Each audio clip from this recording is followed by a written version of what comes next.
एक जमाने की बात है। एक छोटे से गांव में यूसुफ नाम का एक मेहनती बढ़ी अपनी छोटी बहन जैनब के साथ रहता था। गरीबी उनके घर का दरवाजा खटखटाती थी, पर यूसुफ की ईमानदारी और अल्लाह पर उसका यकीन कभी कम न हुआ। एक दिन बाजार जाते हुए यूसुफ गलती से एक अमीर व्यापारी अमीन सेठ के सामान से टकरा गया। जमीन पर गिरते ही एक कीमती लकड़ी का डिब्बा खुल गया और उसमें से हीरे मोती चमकने लगे। अमीन सेठ गुस्से से लाल पीले हो रहे थे, पर यूसुफ ने बिना एक पल गवाए सारे हीरे मोती वापस डिब्बे में रखे और उसे अमीन सेठ को लौटा दिया। उसकी आंखों में न लालच था न डर, केवल सच्चाई। अमीन सेठ उसकी ईमानदारी से प्रभावित हुए और उसे कुछ सिक्के इनाम में दिए। यूसुफ ने विनम्रता से स्वीकार कर लिया, क्योंकि उसकी छोटी बहन जैनब को वाकई उनकी जरूरत थी। लेकिन इनाम में मिले सिक्के इतने नहीं थे कि जैनब की दवा और बेहतर इलाज हो पाता। जैनब की तबीयत बिगड़ती जा रही थी और यूसुफ बहुत परेशान था। अपनी आखिरी उम्मीद लिए यूसुफ इमाम साहब के पास गया। उसने अपनी बहन की हालत बताई और मदद मांगी। इमाम साहब ने उसे हिम्मत दी और अल्लाह पर भरोसा रखने को कहा।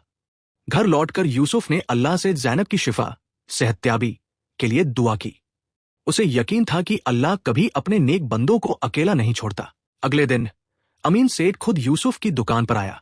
उसकी ईमानदारी से प्रभावित होकर उसने यूसुफ को एक बहुत बड़ी मेज बनाने का काम सौंपा और उसके लिए अच्छी कीमत भी दी। यूसुफ ने पूरे दिल से काम शुरू कर दिया। इस नए काम से उसकी बहन के इलाज और घर की जरूरतें पूरी हो सकती थी। जैनब भी उसे देखकर खुश थी। उसकी तबीयत में सुधार हो रहा था। यूसुफ ने सिर्फ मेज नहीं बनाई, उसने उसमें अपनी मेहनत, लगन और ईमानदारी का निचोड़ डाल दिया। हर रात वो अल्लाह का नाम लेकर काम करता था। जब मेज बनकर तैयार हुई तो अमीन सेठ उसे देखकर दंग रह गया। ऐसी शानदार कारीगरी उसने पहले कभी नहीं देखी थी। उसने यूसुफ को तय कीमत से कहीं ज्यादा पैसे दिए और उसकी ईमानदारी और हुनर की दिल खोलकर तारीफ की। उन पैसों से यूसुफ ने जैनब का बेहतरीन इलाज करवाया। जैनब अब पूरी तरह ठीक थी और उनके घर में खुशियां लौट आई थी। यूसुफ ने अपनी ईमानदारी और हुनर से गांव में नेकनामी कमाई। वो अब गांव के बच्चों को भी बढ़ी का काम सिखाता था, ताकि वे भी मेहनत और ईमानदारी से अपना जीवन गुजार सके।